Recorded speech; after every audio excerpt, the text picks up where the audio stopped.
Всем салют! Говорят, хоккеисты очень суеверны, так ли это? Я отправился на поиски самых необычных хоккейных привычек и суеверий у команд, игроков, может даже тренеров. Кто целует штанги, никогда не бреет бороду, макает свою клюшку в унитаз и блюет во время и до матча. Об этом и не только в сегодняшнем видео. Присаживайтесь поудобнее, подписывайтесь на канал и ставьте лайк. А мы начинаем. Я лишь напомню о конкурсе на 2 кепки. Итоги 7 февраля, а все условия в описании в закрепленном комментарии. Нужно всего-то подписаться на канал и написать комментарий к этому ролику. Теперь точно начинаем. Первая довольно угарная примета — канадский бывший профессиональный хоккеист и тренер Рон Дюгей, который провел 12 сезонов в Национальной хоккейной лиге с 1977 по 1989 год. Не знаю как сейчас, но в разгар 80-х Рон верил в магию.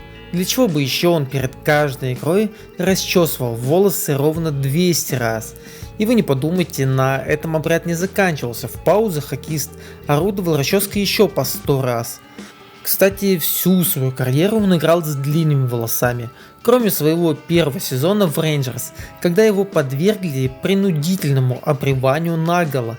Традиционный ритуал для всех новичков команды. Кстати, забыл еще сказать, что здесь нет рейтинга, приметы расположены чисто в хаотичном порядке, чтобы никому, так сказать, не было обидно. А какая вам понравилась больше, обязательно напишите об этом в комментариях, мы обсудим.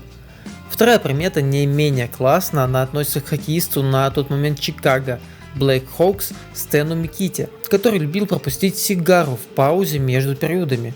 Время от времени в подтрибунном помещении появлялся очередной журналист. Он всегда мог обнаружить в раздевалке Микиту, который читал газету, покуривая свои любимые сигареты Camel.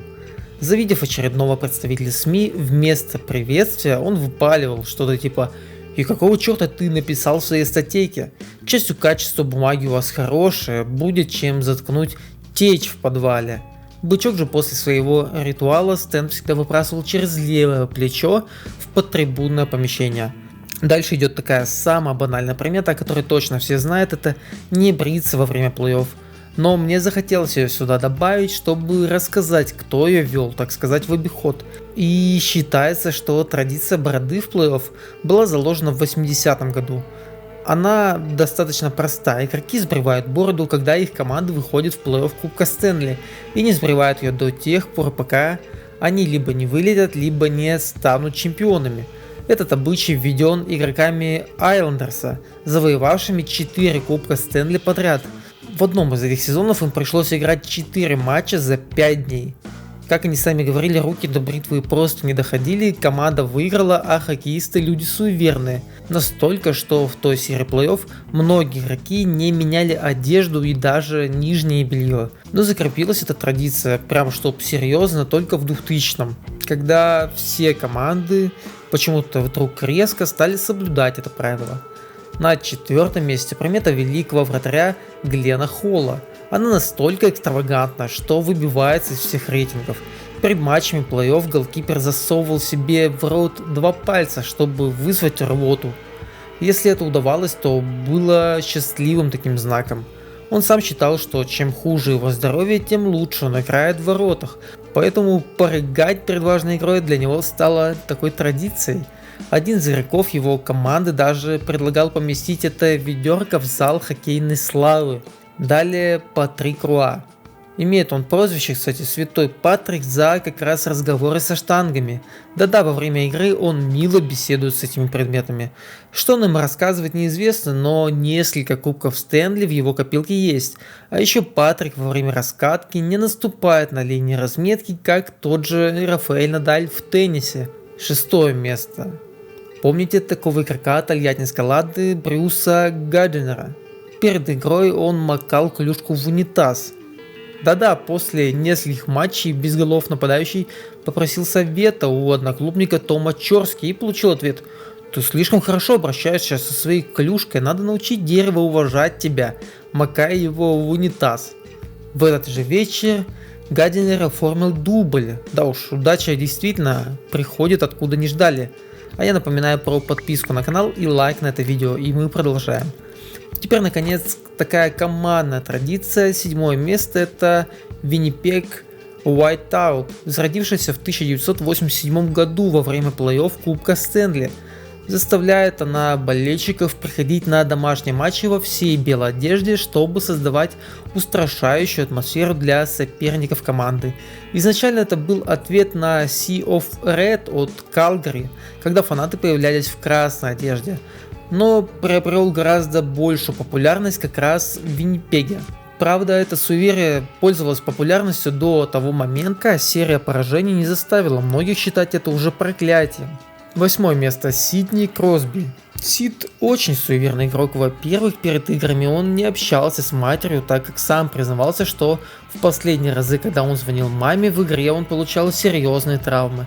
Во-вторых, Кросби на выездах в каждом городе заходит в одни и те же рестораны, никакого здесь разнообразия. В-третьих, у него очень серьезный подход к подготовке клюшек к матчу.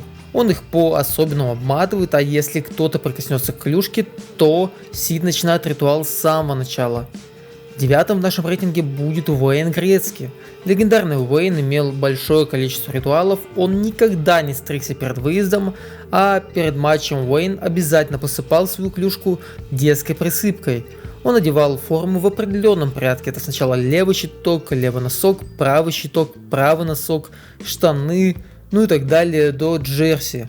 И джерси в свою очередь правую сторону обязательно заправлял в штаны. На разминке Уэйн должен был первый бросок поворотом смазать в правую сторону, попасть в сетку ворот с обратной стороны. В паузах между периодами он должен был выпить последовательно сначала диетическую колу, затем воду со льдом, потом Gatorade, и все это он запивал еще одной банкой диетической колы в каждом перерыве. И никак иначе. Интересно, как бы стал Грецкий играть, если бы не выполнял все эти ритуалы? Обязательно пишите об этом в комментариях. А мы переходим к финальному месту. Этот ритуал относится к командным, им пользуется большинство коллективов лиги. Называется правило воды. Его суть в том, что пока команда не забьет гол, пить вообще нельзя. Почему? Потому что каждый глоток может испортить ход игры. А вот после забитой шайбы выпить воду нужно обязательно, даже зрителям, и желательно залпом. Неизвестно, когда зародилась такая примета, но сразу вспоминается самый продолжительный матч в истории НХЛ. Напомним, он завершился только на 177-й минуте со счетом 1-0. Да, долго пришлось всем ждать, чтобы попить водички. Как вам такая подборка? Если желаете, чтобы подобных видео выходило больше, то подписывайтесь на канал и ставьте лайк. Так я пойму, что этот контент действительно вам интересен. Большое спасибо за просмотр, всем больше хоккея.